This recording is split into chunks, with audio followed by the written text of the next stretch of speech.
Everyone. देखो बच्चों, पिछले वीडियो लेक्चर में अपन ने इलेक्ट्रिक ऑर्गन की बात की थी। आज अपन देखेंगे अगला टॉपिक एयर ब्लैडर यानी कि वायु वाताशय।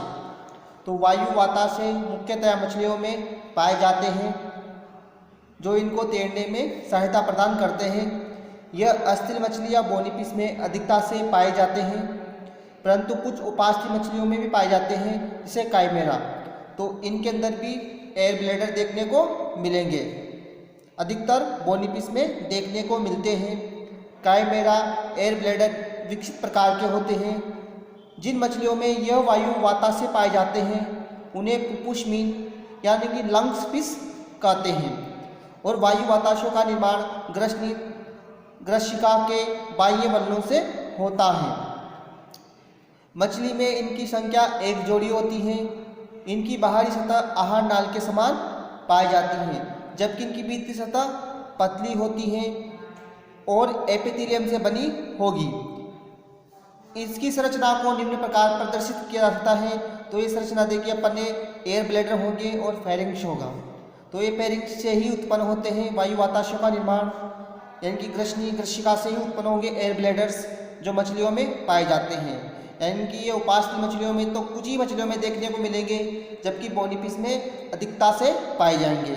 तो देखते हैं अपन वायु वाताशय के कार्य। यह वायवीय शोषण में सहायता प्रदान करते हैं।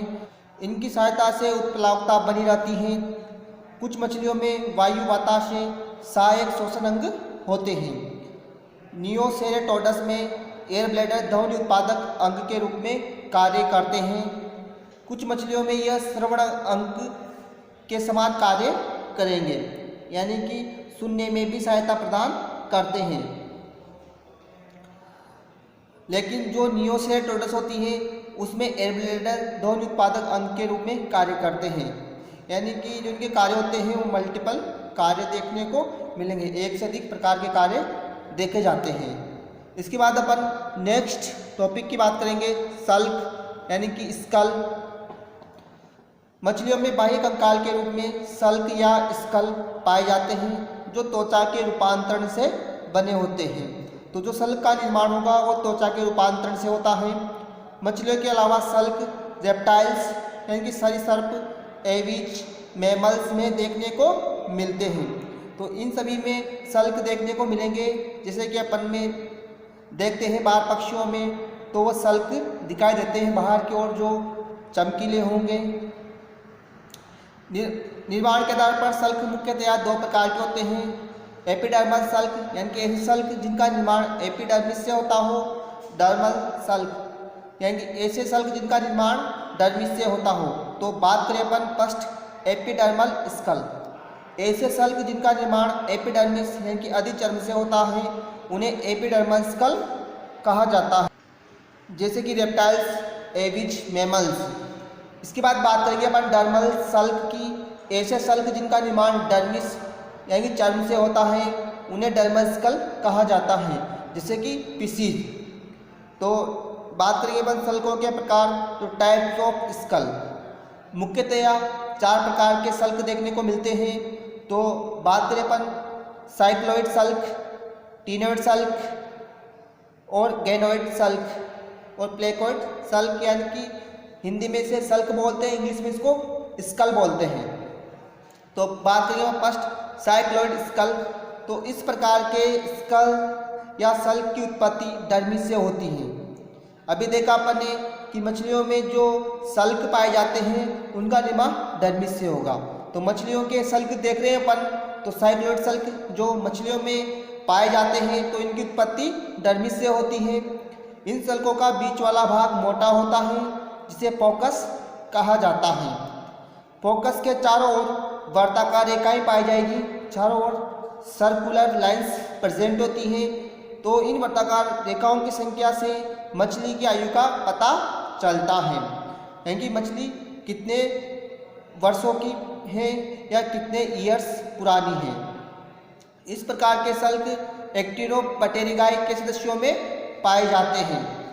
इसके बाद बात करेंगे अपन अगले सल्क की, टीनोइड सल्क या टीनोइड स्कल।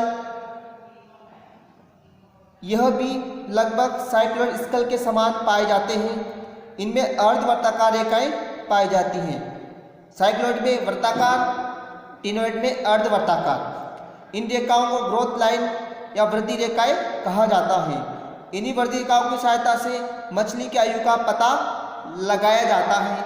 साइक्लोइड में वर्ताकार रेखाओं से, जबकि टिनोइड स्कल में ग्रोथ ऑफ लाइन या ग्रोथ लाइन से मछली की आयु का पता लगाया जाता है। सल के पृष्ठ व पार्श्व भाग में दांत के समान संरचनाएं पाई जाती हैं। यह एक प्रकार का कोमल सल्क होता है। इस प्रकार का सल्क टीलोस्टिया के सदस्यों में पाया जाता है। तो टिनोइड सल्क जो होगा वह टीलोस्टिया के सदस्यों में देखने को मिलेगा, जहां अपन ने वर्गीकरण में देखा था टीलोस्टिया को।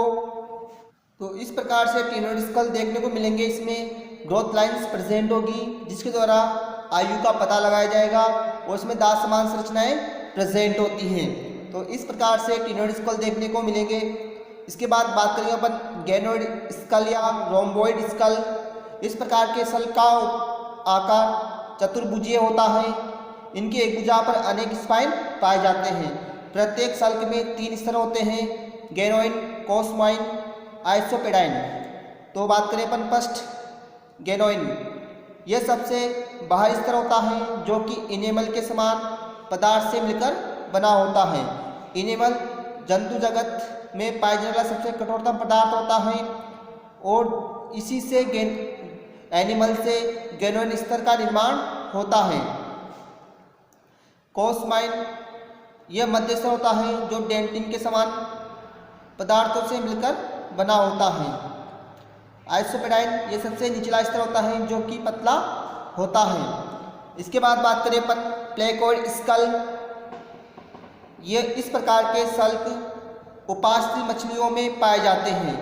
यानी जो प्लेकोइड स्कल होंगे वो उपास्थल कार्टिलेज फिश में देखने को मिलते हैं। यह एक मजबूत सल्क होता है। इसका आधारीय भाग चतुर्भुज प्रकार का होता है, जिसमें एक गुहा पाई जाती है।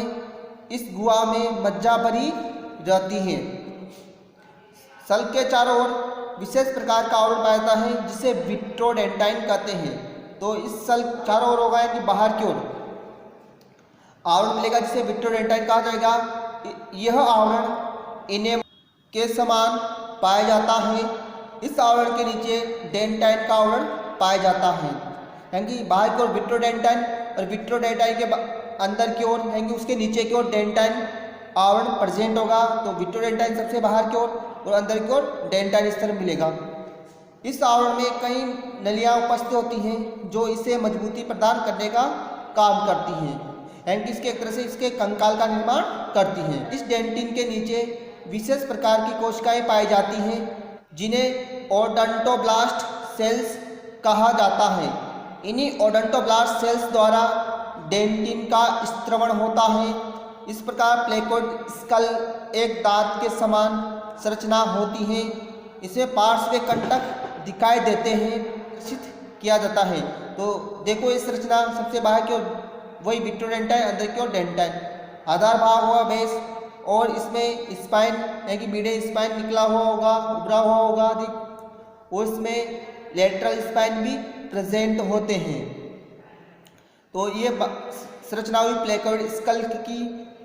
नेक्स्ट वीडियो लेक्चर के दौरान अपन फिश कल्चर यानी मछली पालन या मत्स्य पालन की बात करेंगे। तो आज के लिए बस इतना ही। थैंक्स।